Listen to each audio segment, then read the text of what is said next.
La colère, son rôle divin et comment la gérer. Bonjour, ici Dorian Vallée, je suis auteur et créateur du site Terre Cristalline. Et sur cette chaîne, je vous guide pour passer d'un état de limitation à un état de plein rayonnement. Vous pouvez télécharger gratuitement mon livret rayonné en toute simplicité.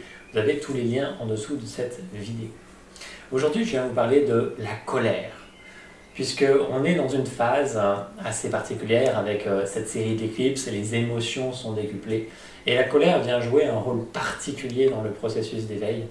Et donc, je souhaitais en faire un petit peu l'éloge aujourd'hui, voir son rôle divin, voir comment il agit au niveau humain en tant que protection aussi, et comment la gérer de façon à ce que ce soit un outil au service du vivant.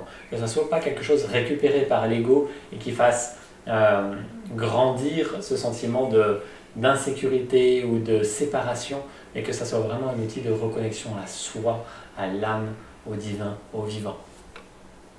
Donc en premier lieu, la colère, sur un plan divin, elle a pour rôle de poser des limites, de poser un cadre. C'est très associé au masculin sacré, c'est celui qui va dire stop ou qui va dire non.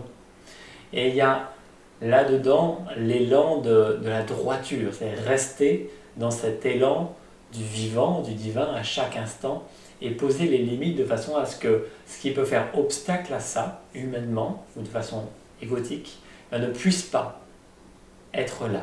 Ou alors dès que c'est là, c'est mis en lumière et ça peut naturellement être remis dans le flux. Alors que si la colère se présente et qu'on est happé par elle, évidemment, ça va servir l'ego et ça va remplir d'autres desseins qui ne sont pas forcément favorables, pas dans l'intention pure de se reconnecter à soi. Donc, sur un rôle divin, voilà, ça va poser les limites. C'est par exemple, à un moment donné, le mouvement des Gilets jaunes qui dit stop à certaines choses. Le problème là-dedans, c'est que c'est récupéré par l'ego et ça permet d'exister à travers ça. Je suis un gilet jaune ou je suis quelqu'un qui va promouvoir quelque chose ou dire non à quelque chose. Mais en fait, non. Il y a juste à un moment donné un élan qui dit stop parce qu'il y a un trop, parce qu'il y a quelque chose qui est tordu, qui n'est plus en alignement et ça demande à être remis dans le flux divin. Donc voilà, sur un plan divin, c'est vraiment ça, poser un cadre d'expression du vivant et ne pas en déroger. Maintenant, ce cadre va aussi évoluer en permanence. Et c'est ça aussi, d'avoir la souplesse intérieure, cette vigilance de pouvoir toujours remettre les choses à leur place et donc de rester dans ce rythme du vivant qui s'exprime à chaque instant de façon nouvelle. Maintenant, sur un plan humain, vous allez ressentir la colère. Parce qu'il y a des choses qui vont venir vous mettre en défaut. Et tant qu'il y a un sentiment d'existence de façon séparée, même si c'est inconscient, eh bien, la colère va venir à des moments se présenter et nous faire partir dans une illusion en réalité. Donc, à quoi ça va servir la colère sur ce plan-là ? Ça va servir de protection. C'est-à-dire que chaque fois que vous allez entrer en colère envers quelqu'un, envers une situation, que vous sentez victime par rapport à quelque chose, eh bien, c'est pour vous une façon de protéger ce qui a peur d'être vu en vous, ce qui est peut-être faible, ce qui est vulnérable. Et donc, la première réaction de protection au niveau de l'ego, au niveau du psychisme, c'est la colère. Parce que ça va être le premier rempart. Vaut mieux, on a été éduqué à attaquer plutôt que de recevoir naturellement ce qui s'offre à nous et peut-être se défendre, mais en tout cas être au cœur de ce qui est touché. On ne va pas se laisser toucher généralement. On va attaquer plutôt que de se laisser toucher. Donc la colère a ce rôle-là. Par exemple, je peux avoir une détresse au fond de moi, une immense peur, ou alors une blessure bien cachée, peut-être que j'ai refoulée de mon enfance, ou peut-être même d'autres vies.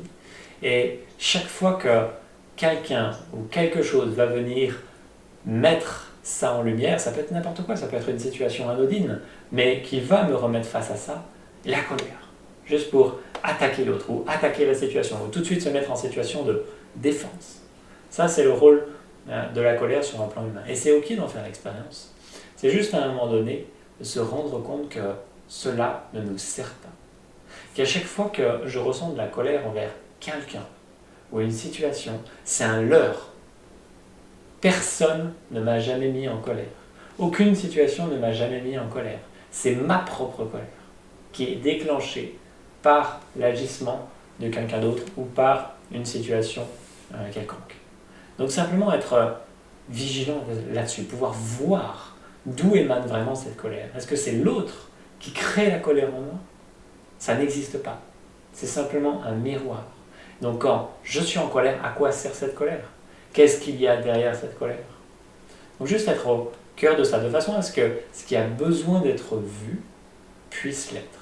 Parce que c'est en réalité un obstacle à votre pleine expression. Lorsqu'il y a cette blessure profonde, lorsqu'il y a des peurs, et donc, encore une fois, dans ces phases, par exemple, on vient de passer une éclipse lunaire avec la pleine lune, c'était particulièrement intense. Alors, moi, j'ai vécu une journée où il y a 4 situations totalement différentes qui m'ont mis face à la même chose. Et donc, oui, c'était pleinement accueilli et ça a besoin juste d'être vu, ça a besoin d'amour, juste pour pouvoir partir naturellement. Alors que si j'entre dans cette relation de colère, que je commence à en vouloir à l'autre, que je commence à en vouloir à la vie, pour la situation, pour la dureté de ce que je vis en ce moment, en fait, je reste emprisonné dedans. Et donc, je me crée tout un scénario où il y a la colère, où je suis une victime, où j'ai envie de changer les choses, alors que la vie me sert sur un plateau ce que j'ai besoin de voir au fond de moi. Donc, ça demande là vraiment du discernement, de la vigilance, de la droiture pour ressentir ce qui se vit vraiment, être au cœur de ce qui se vit en soi. Et pouvoir être dans ce flux vivant à chaque instant. Qu'à des moments, s'il y a besoin de dire stop, qu'il y a besoin de dire non, qu'il en soit ainsi, que le tranchant de l'épée puisse couper. Et peut-être que ça peut faire mal à l'autre ou créer du désordre dans une autre situation. Mais quand il y a l'élan de dire stop à quelque chose, ça a besoin de se vivre. Il y a certains systèmes en place qui ont besoin à un moment donné qu'on leur dise stop. Certaines façons d'être ou de penser qui ont besoin qu'on dise stop. Et c'est juste. Simplement, ne pas s'accrocher à ça, ne pas être quelqu'un qui dit stop ou qui fait preuve de colère. Que la colère soit à travers vous, naturellement. Et qu'il n'y ait aucune attache, que ensuite ça puisse céder la place à autre chose. Et être au cœur vraiment de ce qui se vit en vous. Je sais que dans ces périodes, ça peut s'exciter énormément au niveau de la colère et des choses qui sont cachées en nous, parce que ça joue ce rôle de protection, encore une fois. Donc, faites-vous ce cadeau d'être au cœur de vous-même. C'est là où vous allez trouver des trésors, que vous allez pouvoir vous connaître davantage, pouvoir laisser partir naturellement ce qui a besoin de partir.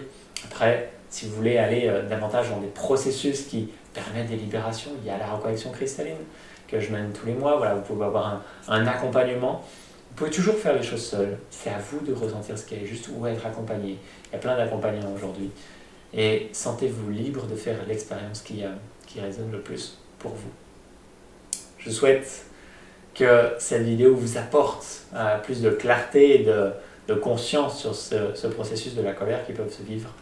Et je vous souhaite une merveilleuse journée et vous dis à très bientôt. Namasté.